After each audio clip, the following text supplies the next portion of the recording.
The old house stood alone, swallowed by the woods. Night had fallen and a storm was brewing. Inside, Sarah was reading by the fireplace, the only light in the encroaching darkness. Suddenly her phone rang, an unknown number. She hesitated, then answered. "Hello?" Sarah said hesitantly. A voice, creepy and distorted, came through. "Are you alone?" The voice was raspy, barely audible through the static. Before Sarah could respond, the call cut off. Her phone showed no signal. Dismissing it as a bad connection, she tried to return to her book, but the feeling of unease lingered. A few minutes later, the phone rang again, the same unknown number. "Hello? Who is this?" Sarah asked anxiously. The voice, threatening and whispered, replied, "I'm watching you." Sarah's blood ran cold. She slammed the phone shut, her heart pounding in her chest. Still no signal. She ran to the windows, peering into the darkness. The storm raged outside, making it impossible to see anything beyond the immediate yard. The phone rang a third time. She stared at it, frozen. "What do you want?" Sarah asked, her voice desperate and shaky. The voice, menacing and playful, responded, "Just to say hello." A chilling laugh echoed through the phone before it disconnected. This time, Sarah thought she heard something else in the background, the rustling of leaves. Suddenly, a branch scraped against the window. Sarah screamed and jumped back. She grabbed a fireplace poker, her only weapon, and backed away slowly. Her eyes darted around the room, searching for any sign of intrusion. A floorboard creaked upstairs. Sarah froze. "Hello? Is anyone there?" Sarah called out weakly, trembling. Only the sound of the storm answered. She had to get out. As Sarah reached for the door, the lights flickered and died, plunging the house into darkness. Except for the eerie glow of her phone screen, still displaying no signal. On the phone screen, a message appeared. "I'm already inside." Desperate to hide, Sarah stumbled into the basement, her only chance to evade whatever or whoever was tormenting her. Whispering to herself, Sarah pleaded, "Please, please, let this be a nightmare." A metallic clang reverberated through the basement, causing her to jump and instinctively grip the poker tighter. The outline of a shadow drifted across the floor, larger than life, stretching ominously toward her hiding spot. Determined, Sarah declared, "I won't go down without a fight." Footsteps began their descent, deliberate and heavy, each creak drawing closer.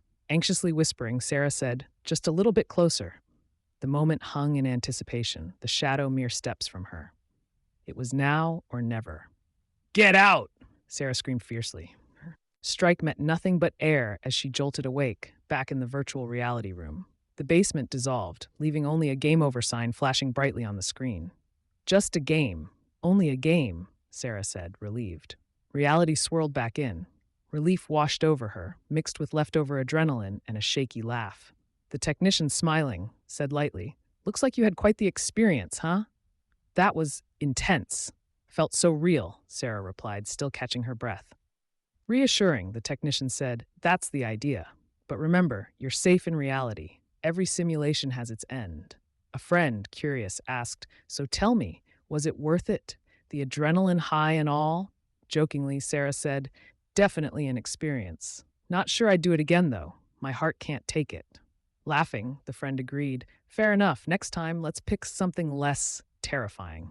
Nostalgically, the friend added, "You remember that time we tried bungee jumping? This beats that by a mile." Playfully, Sarah replied, "Oh, definitely. At least bungee jumping had a real rope." Inquisitively, the friend asked, "Do you think you'll ever try something like this again?" "Maybe. It's kind of thrilling to test your limits. Plus, the stories are unbeatable," Sarah said thoughtfully. Suggestively, the friend proposed, "Let's plan another adventure. Maybe less heart-stopping, more breathtaking. Something at our own pace." "Content," Sarah agreed. "Sounds like a plan. But for now, let's just savor reality." As they sat in the lounge, reality felt like a warm embrace, full of new beginnings, far from any virtual scares. Thoughtfully, Sarah commented, "You know, there's something comforting about the real world, imperfections and all." Philosophically, the friend replied, "True. Sometimes being grounded is the greatest adventure."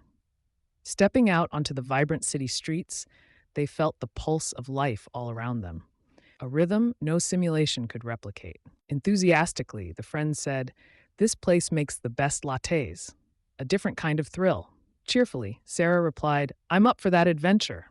A little caffeine never hurt anyone." The warmth of the coffee shop enveloped them, a simple pleasure, a reminder of the beauty in everyday life. Reflective, Sarah noted, it's amazing how refreshing something so simple can be.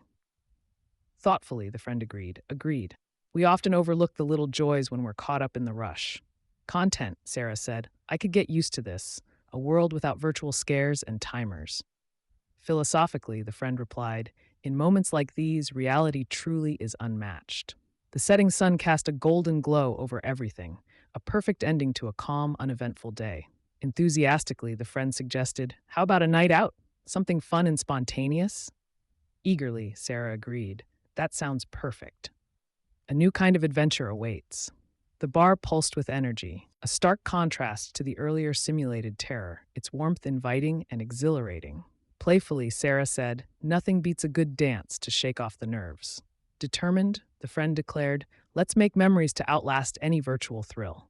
The music filled their veins as laughter and lightness took over, every second a snapshot of real joy. Satisfied, the friend said, tonight was just what we needed. Gratefully, Sarah replied, absolutely. Here's to real adventures and lasting friendships. Peaceful, Sarah added, I've missed this. The night air, the stars peeking through the city lights. Whimsically, the friend said, there's something magical about city nights, isn't there? The way the lights dance. They stood side by side, taking in the serene beauty of the cityscape, their hearts light after an eventful evening. Reflectively, the friend noted, it's funny how simple moments can become the most memorable. Sentimental, Sarah replied, I know. It's these little slices of life that fill our hearts. Fireflies drew patterns in the air, a whimsical reminder of the enchantment in daily life. Playfully, the friend suggested, midnight snacks are the best, don't you think? Content, Sarah agreed. Absolutely. The perfect way to end a perfect night. The diner's retro charm enveloped them, a peacefulness that belied the city's constant hum outside.